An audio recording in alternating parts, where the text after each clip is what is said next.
Hey everyone, good morning.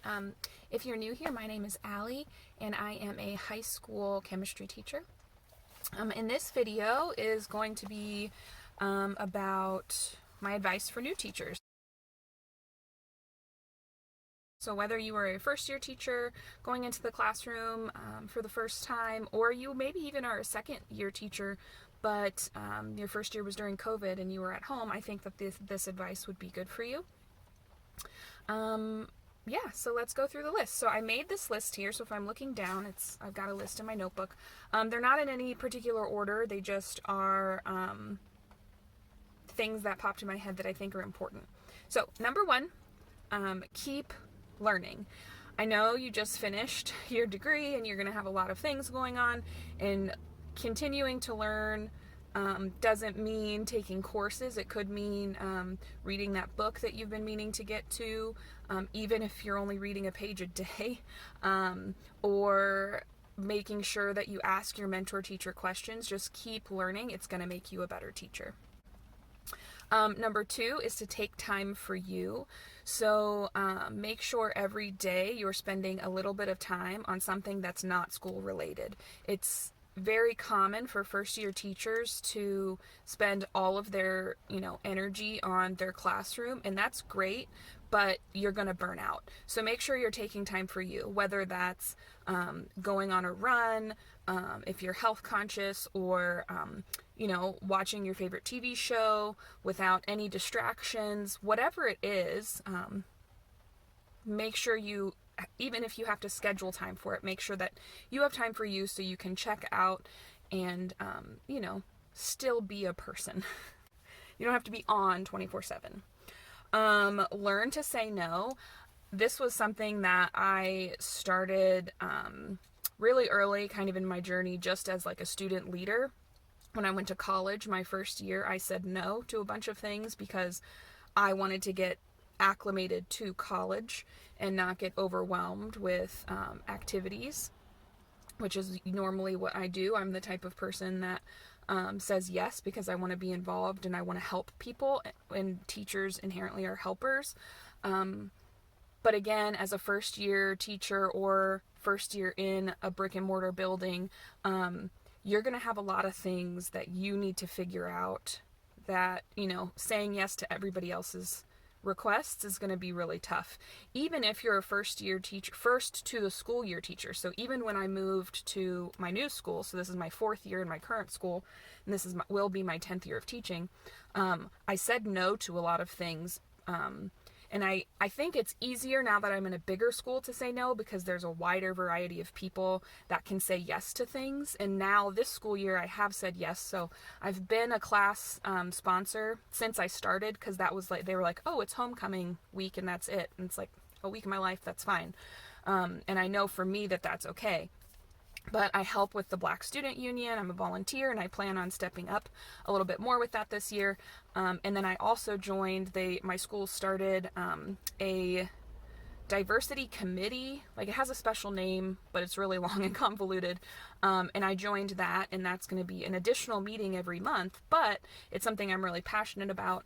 And I know from, my 3 years here that I have my junk together, and I can give that time to that group. Whereas my first year teaching, or even my first year here, I didn't know the stressors on my time, and I didn't want to commit myself and then, have to fall through on some things. So I definitely think learning to say no and prioritizing yourself. And if somebody is pushing you and saying like, oh, well, you're young, you don't have kids, like you can do this,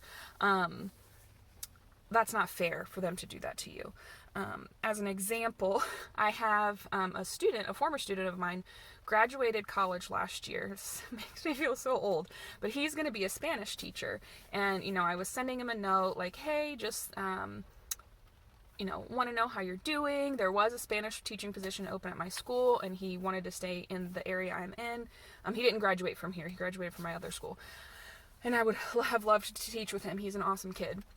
I was like, he already found a job in the area, or around the city, and we were talking a little bit, and I was like, my biggest piece of advice is to not take on too much outside of the classroom. And he's like, oh, well, you know, I said yes to being the swim coach, not the assistant, the swim coach, and running, it wasn't student council, but it was a group like that where they meet every week. I was like, oh my gosh, I can't imagine my first year teaching.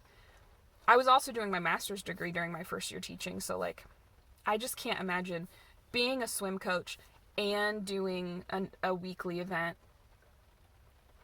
I just can't imagine it. So, you know, I told him if he needs help, let me know, or if he needs any resources to let me know. But my gosh, please don't put yourself in that situation, because you're setting yourself up, in my opinion, for failure, because there's not enough time in the day to both create your curriculum from scratch, even if you are outsourcing and finding things from other people, whether it's you're paying people on Teachers Pay Teachers, or you're getting things from other teachers.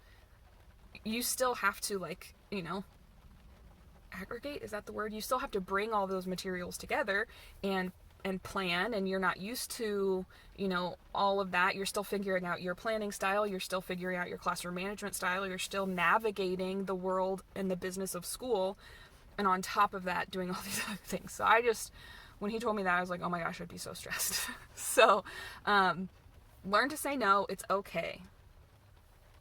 Things will be fine. Don't be rude about it, but, you know, learn to say no.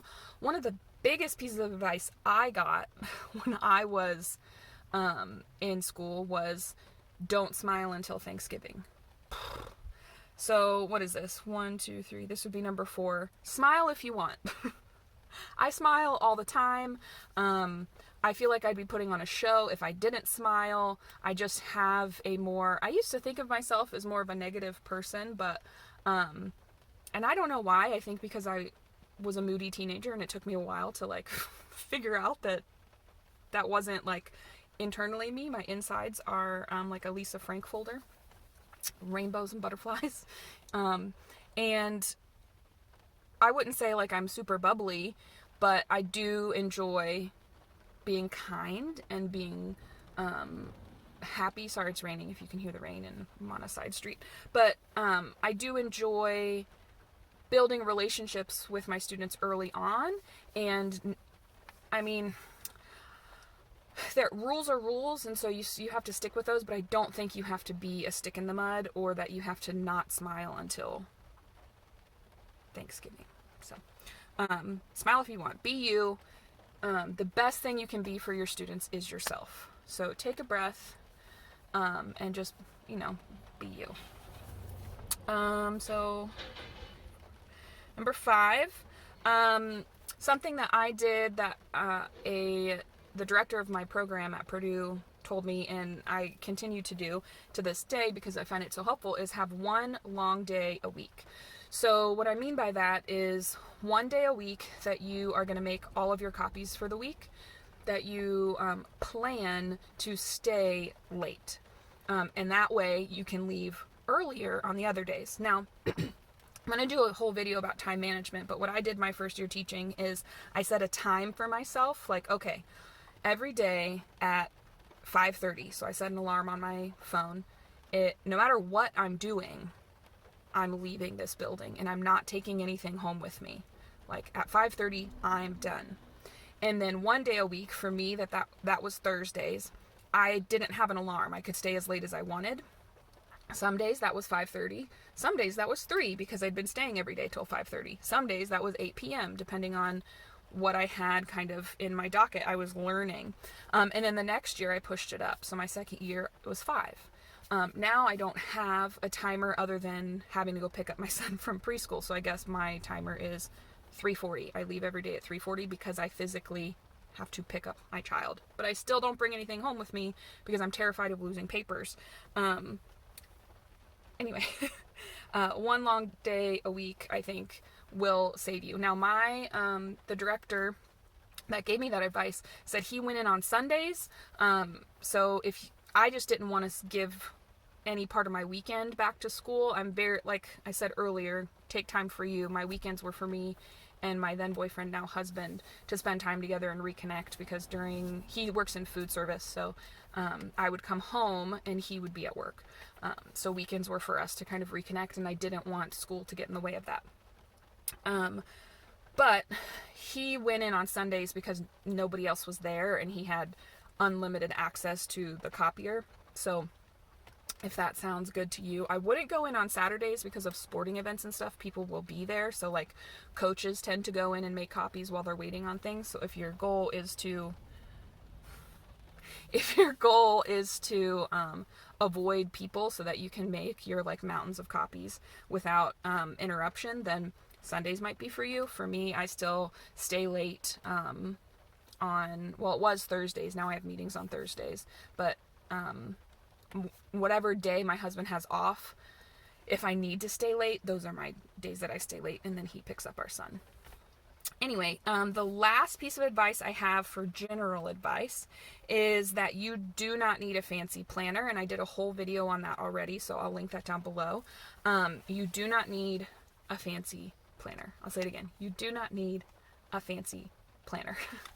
I think, like for me, I'm very aesthetic, and I just, wanted or felt like I had to have a fancy planner, and then always felt really bad about just having, if you watch that video, you'll see the planners that I've had. Like the most expensive planner I've ever bought was a Happy Planner. And the year I went ahead and bought one, I was planning on buying an Erin Condren planner, but that was the summer I switched jobs. And if you've been following me for a while, you know that I switched because I was teaching 7 or 8 preps. I can't remember now. It was too many. And I just needed all of those columns for, keeping my brain together. But you don't need a fancy planner. You don't need all the things that are marketed to you. You just don't. Now, you do need some things, but you legitimately don't need everything that says teacher. You don't need a t-shirt that says I'm a teacher. You don't need, really all your students need is you, right? And all you need is a space to teach them. Now, there are things and tools that are helpful, but you can find a lot of stuff for free, or you can find exactly what you're looking for on Teachers Pay Teachers, and you can give a teacher, a little bit of a kickback for creating something that you found useful, which I think is pretty cool. You can, there are alternate ways or budget-friendly ways to do the things that you want to do, and you don't have to spend a ton of money.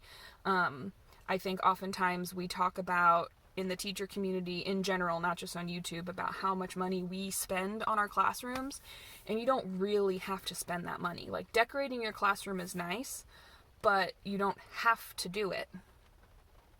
I mean, you're going to be in there, so it would be nice if you have something nice to look at, right? Like, you would like to be in a space that brings you joy and keeps your kids engaged. But at the end of the day, if you just had a room that was completely blank and you with your kids, you could still teach them things. So remember that.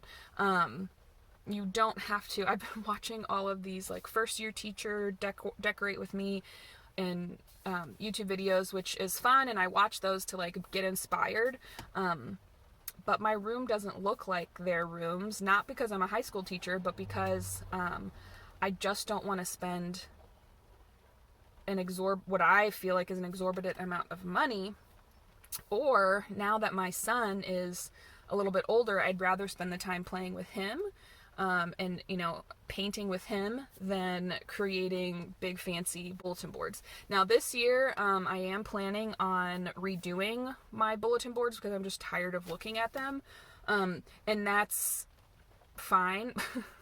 But in high school, I don't use my bulletin boards as like a teaching space. So this advice, or that last piece of advice, more is for high school teachers, I guess. Definitely decorate. Don't leave your room completely blank. I know that sounds like counterintuitive to what I just said. I do think teachers that do absolutely nothing to their classroom, it's showing your students that you don't care. So even because they're used to stuff being on the walls. Now that doesn't mean, like I said, go spend hundreds of dollars on decorations. But have your room make sense. If that makes sense. There's a bus going by. use your bulletin boards, don't leave them blank. But I guess what I should say, they don't have to be frilly. Everything doesn't have to be color matched. It's nice and it is aesthetically pleasing, but you don't need to focus on that, and don't feel like your classroom has to be perfectly done in order for your students to get the best out of you or the classroom. So those are my tips. I am planning on talking about my classroom essentials in a future video. Time management for teachers. I already did planners review. Books that I have found helpful, tech advice, and things I didn't need as a teacher. So those videos are coming. They might also be Instagram posts, so I will link all that stuff below. But yeah, I hope you have a wonderful Friday, and I hope that you don't get stuck in the rain like me. Have a good one, guys.